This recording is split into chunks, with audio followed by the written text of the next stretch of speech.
Nalgonda parliament Telugu Desam party కార్యాలయంలో నందమూరి బాలకృష్ణ జన్మదిన వేడుకలు నల్గొండ పట్టణ మాజీ అధ్యక్షులు గుండు వెంకటేశ్వర్లు ఆధ్వర్యంలో ఘనంగా నిర్వహించడం జరిగింది. ఈ సందర్భంగా ఆయన మాట్లాడుతూ నందమూరి బాలకృష్ణ చిన్ననాటి నుండే తండ్రి వారసత్వాన్ని పుణికిపుచ్చుకొని బాలనటునిగా చలనచిత్ర రంగంలో ప్రవేశించి నేడు సినీ రంగంలో రారాజుగా, అదేవిధంగా హిందూపూర్ నియోజకవర్గానికి హాట్రిక్ శాసనసభ సభ్యుడని అన్నారు. నల్గొండ పార్లమెంట్ తెలుగుదేశం పార్టీ కార్యాలయంలో నందమూరి బాలకృష్ణ జన్మదిన వేడుకలు నల్గొండ పట్టణ మాజీ అధ్యక్షులు గుండు వెంకటేశ్వర్లు ఆధ్వర్యంలో ఘనంగా నిర్వహించడం జరిగింది. ఈ సందర్భంగా ఆయన మాట్లాడుతూ నందమూరి బాలకృష్ణ చిన్ననాటి నుండే తండ్రి వారసత్వాన్ని పుణికిపుచ్చుకొని బాలనటునిగా చలనచిత్ర రంగంలో ప్రవేశించి నేడు సినీ రంగంలో రారాజుగా, అదేవిధంగా హిందూపూర్ నియోజకవర్గానికి హ్యాట్రిక్ శాసనసభ సభ్యునిగా ఎన్నికై తండ్రికి తగ్గ తనయుడిగా పేరు పొందారు. అదేవిధంగా సేవారంగంలో తన తల్లి పేరు మీద బసవతారకం ఆసుపత్రిని ప్రారంభించి సేవలందిస్తున్నారు. ఆయన ఇక ముందు కూడా చలనచిత్ర, రాజకీయ, సేవా రంగాల్లో ముందుకు వెళ్లాలని భగవంతుని ప్రార్థించారు. ఈ కార్యక్రమాలన్నీ నిర్వహించే విధంగా ఆయనకు ఆయురారోగ్యాలు, అష్టైశ్వర్యాలు ప్రార్థించాలని భగవంతుని కోరారు. ఈ కార్యక్రమంలో కూరెళ్ల విజయ్ కుమార్, జంపాల చంద్రశేఖర్, బక్కతోళ్ల ఇస్తారి, కొండేటి దయాకర్, గంగాధర్, స్వరాజ్, భూతం వెంకటయ్య, చిందాల సంపత్, జనార్దన్ రెడ్డి, నందు, నిఖిల్ తదితరులు పాల్గొన్నారు.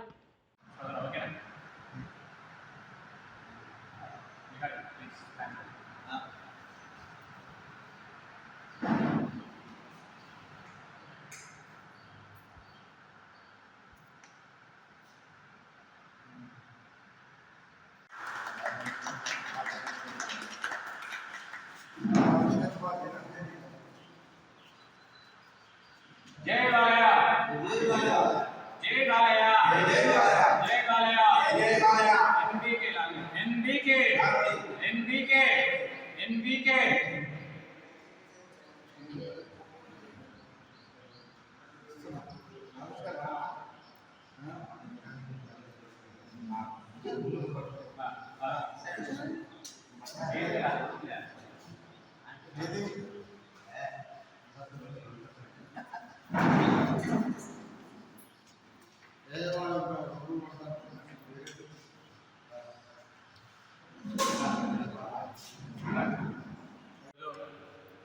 నందమూరి బాలకృష్ణ గారి పుట్టినరోజు వేడుకలు నల్లగొండ తెలుగుదేశం పార్టీ కార్యాలయంలో ఘనంగా నిర్వహించుకోవడం జరిగింది. ఈ సందర్భంగా ఆయన చిన్ననాటి నుండే సినీ రంగంలో ప్రవేశించి చలనచిత్ర రంగంలో రారాజుగా, అదేవిధంగా హిందూపురం శాసనసభ్యులుగా, హ్యాట్రిక్ శాసనసభ్యులుగా కూడా గెలుపొందడం జరిగింది. అదేవిధంగా ప్రజల శ్రేయస్సు కోరి క్యాన్సర్ పేషెంట్ల కోసం బసవతారకం అనే హాస్పిటల్ని ఏర్పాటు చేసి వాళ్ళ అమ్మనాన్న పేరు మీద బసవతారకం హాస్పిటల్లో ఎంతోమంది పేద క్యాన్సర్ రోగులకు సేవలు అందిస్తూనే, అదేవిధంగా బ్లడ్ బ్యాంకు, అదేవిధంగా అనేక సేవల్ని చేస్తూ ముందుకెళ్తా ఉన్న నందమూరి బాలకృష్ణ గారికి ఆ భగవంతుడు ఆయురారోగ్యాలు, అష్టైశ్వర్యాలు ఇవ్వాలని చెప్పి ఆ భగవంతుని కోరుతా ఉన్నాం. అదేవిధంగా రాజకీయంలో కూడా 3 సార్లు వరుసగా శాసనసభ్యులుగా ఎన్నికైన నందమూరి బాలకృష్ణ గారు రాజకీయాల్లో కూడా మరెన్నో పదవులు ఆశించాలని, అధిరోహించాలని కోరుకుంటా ఉన్నాం. అదేవిధంగా ఆయనకి ఇప్పటికీ అనేక అవార్డులు రావడం జరిగింది. పద్మభూషణ్, పద్మవిభూషణ్ అనేక అవార్డులు రావడం జరిగింది.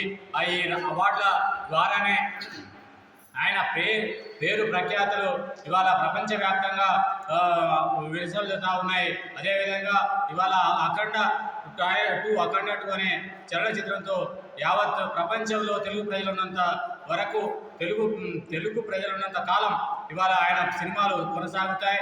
సినిమాల్లో కూడా తండ్రికి తగ్గ తనయుడిగా, రాజకీయాల్లో తండ్రికి తగ్గ తనయుడిగా ముందుకెళ్తా ఉన్న బాలకృష్ణ గారికి ఆ భగవంతుడు ఆయురారోగ్యాలు ఇవ్వాలని చెప్పి మనస్ఫూర్తిగా కోరుకుంటా ఉన్నాం. తెలుగు ప్రజల తరపు నుంచి ఆయనకు మరొకసారి జన్మదిన శుభాకాంక్షలు తెలియజేస్తా ఉన్నాం. నందమూరి బాలకృష్ణ గారి పుట్టినరోజు సందర్భంగా మా తెలుగుదేశం పార్లమెంట్ కార్యాలయంలో మా తెలుగుదేశం కుటుంబ సభ్యులు అందరం ఘనంగా జరుపుకోవడం జరుగుతుంది. ఇందులో మా టౌను పార్టీ ఆధ్వర్యంలో మేము నిర్వహిస్తున్నాం. కాబట్టి బాలకృష్ణ గారు తెలుగు నటసింహం, తెలుగు తేజం, వారి తండ్రిని ఉనికి పుచ్చుకొని వారిలాగానే నటిస్తూ వారిలాగానే రాజకీయ ప్రవేశం చేసి 3 సార్లు ఏకైకంగా శాసనసభ్యునిగా ఎన్నికైన బాలకృష్ణ గారికి మనస్ఫూర్తిగా జన్మదిన శుభాకాంక్షలు తెలియజేస్తున్నాం. ఇందుకూరు ఎమ్మెల్యే గారు ఆయన పుట్టినరోజు శుభాకాంక్షలకు ఆయన బసవతారకమ్మ హాస్పిటల్ చైర్మన్, ఫెస్టివల్ చైర్మన్గా వ్యవహరిస్తూ ప్రజలకు సేవ చేస్తూ ప్రజలను చాలా ఆరోగ్యంగా ఉంచుతూ మంచి స్పందన ఉంది. ఆయనకు ముందు ఒక మంత్రి పదవి చంద్రబాబు నాయుడు గారు మంత్రి పదవి ఇవ్వాలని కోరుకుంటూ మేము సెలవు తీసుకుంటాం. బాలకృష్ణ గారికి పుట్టినరోజు శుభాకాంక్షల సందర్భంగా ఈ నల్గొండ టీడీపీ పార్టీ తరపుకెళ్ళి మేము శుభాకాంక్షలు తెలియజేస్తున్నాం.